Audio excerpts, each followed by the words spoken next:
Hello everybody, welcome to another Dr. K's Sunday Special. This Sunday Special we're going to be focusing on neck pain, and I know a lot of you might be suffering from neck pain either acutely, meaning that you just came down with it, or chronically, meaning it's something that you've been dealing with for a long time. But either way, as usual, I'm going to break it down into the physical, chemical, and the emotional stresses that might be contributing to your neck pain and give you some ways to tackle those stresses so hopefully you can get yourself into a better situation.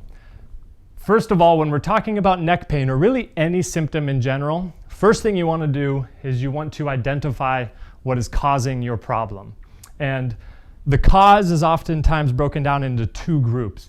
That is the root cause and the direct cause. The root cause, that's the holy grail. That's what you're going for. The root cause traces all the way back up to the top of what is ultimately causing your problem. But the direct cause is what most people find themselves looking at.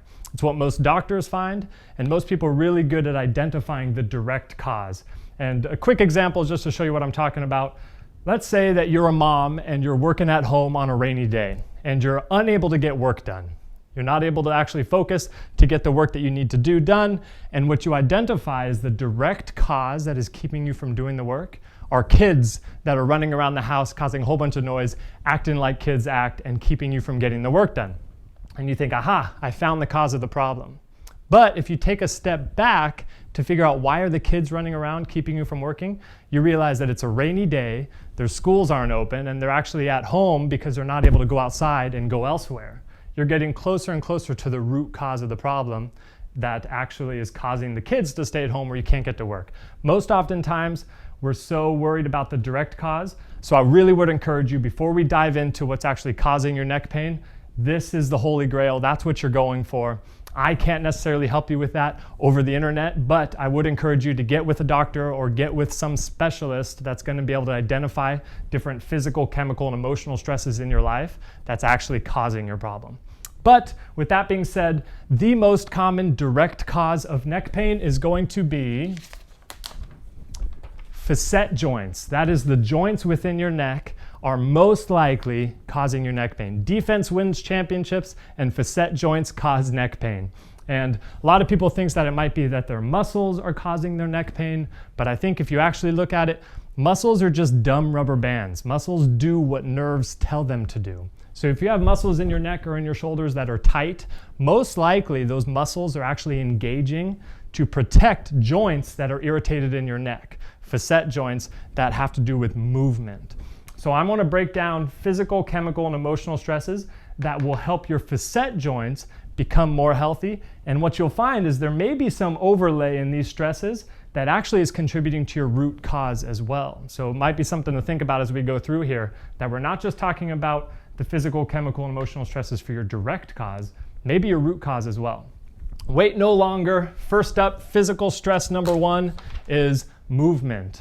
Movement is going to be contributing to your pain, and movement might help with the solution. If you've ever slammed, If you've ever slammed your finger in a car door, then what you'll notice is that the first thing you do instinctively is shake it for movement. And that's because neurologically, your brain is going to focus on the movement of your joints, where you are in space, more than it's going to focus on the actual pain. So most likely you're lacking movement, specifically in the facet joints, that is contributing to the pain. And so something that I really enjoy doing, especially with my patients in my practice, is having them sit up nice and tall with good posture and bringing the neck through a series of range of motions that will cover all the bases of movement. So that is flexion and extension, left and right rotation, and lateral bending to each side. And what I think you'll find is if you spend a couple minutes every day, and a couple minutes I mean maybe 1 or 2 minutes in the morning, 1 or 2 minutes at night, maybe once or twice a day, spend time bringing your neck nice and slowly and controlled through all of the ranges of motion. And I think what you'll find is that getting the joints moving is going to be half the battle. It'll help the muscles calm down, it'll help the nerves calm down and pump out some inflammation, but more importantly, it's going to help the facet joints with movement that will really contribute and help possibly with your pain. Above all else, I would recommend seeing a chiropractor or somebody trained to specifically target joints that are unhealthy and mobilize them with a traditional chiropractic adjustment or with some more specific type exercises like the range of motion movements. That will help a ton with the pain. Second is the chemical stress that I think you need to be doing less of or contributing less to, and that is inflammation. You see, inflammation is, once you strip down pain to its bare bones, inflammation is really at the root of the pain. When there's pain, there's inflammation. And so managing that inflammation can have a huge part in helping with your neck pain.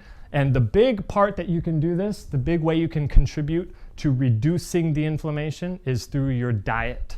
When you eat pro-inflammatory foods, that is foods that are unnatural, foods that are highly processed, foods that have high amounts of glutamate or aspartate or different excitatory neurotoxins, but unnatural foods are going to contribute to overall inflammatory levels within your body. You see, everybody has a pain threshold. That is when pain starts. And we live down here at a certain level of inflammation. And what happens is maybe you sit at a desk job for 8 hours a day and you're not getting proper movement. Or maybe you eat like crap and you're not getting good nutrition. And so this inflammatory level that you hang out at starts to increase and eventually it bubbles over and you start experiencing pain. So by changing your diet, by eating less inflammatory foods and more anti-inflammatory foods, what you're gonna do is reduce that level that you hang out at. You're gonna reduce the systemic inflammatory levels, which will bring you further away from that threshold that's gonna cause pain. So two things that I really like as a natural anti-inflammatory measure are omega-3 fatty acids and things like turmeric and curcumin and natural anti-inflammatories. So definitely start looking into more anti-inflammatory foods rather than pro-inflammatory foods, and it'll make a big difference, I think, in how these facet joints, the amount that they get irritated and the amount of neck pain that you're actually feeling.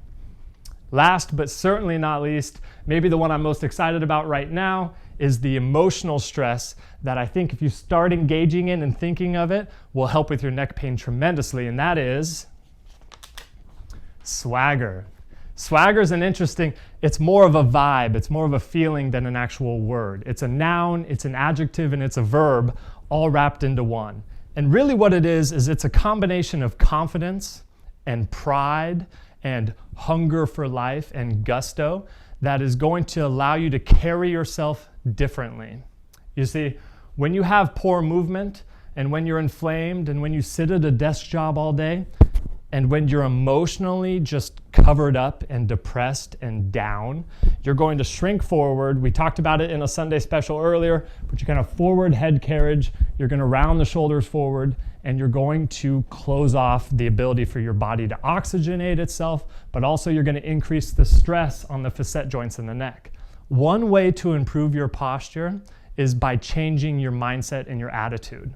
By introducing a little bit more swagger into your life, you're gonna find that you stand up straighter, you're more engaged with gravity, and you're tackling the day rather than letting it tackle you. So having a little bit of swagger in your mindset is gonna allow you to engage in the process better, and it's going to help how you carry your stress. A lot of people say, oh, I carry my stress in my shoulders. That's why I'm hurting in my neck and in my shoulders.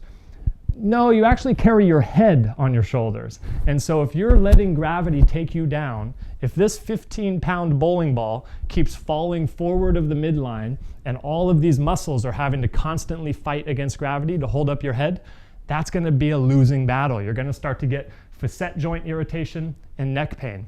So stand up tall, stand against gravity, have some swagger, eat some anti-inflammatory foods, take some anti-inflammatory supplements, stay away from the pro-inflammatory foods, reduce the overall inflammation, and then start getting movement in. Move your body. Sedentary lifestyle that is 8 hours behind a desk is going to contribute to the problem, no doubt. Start doing these things with the mindset of helping with the facet joints. Start getting the joints in your neck moving better. You'll find that the muscles in your shoulders start relaxing, the nerves, the irritation in the neck will start subsiding, and at least it'll get to the direct cause.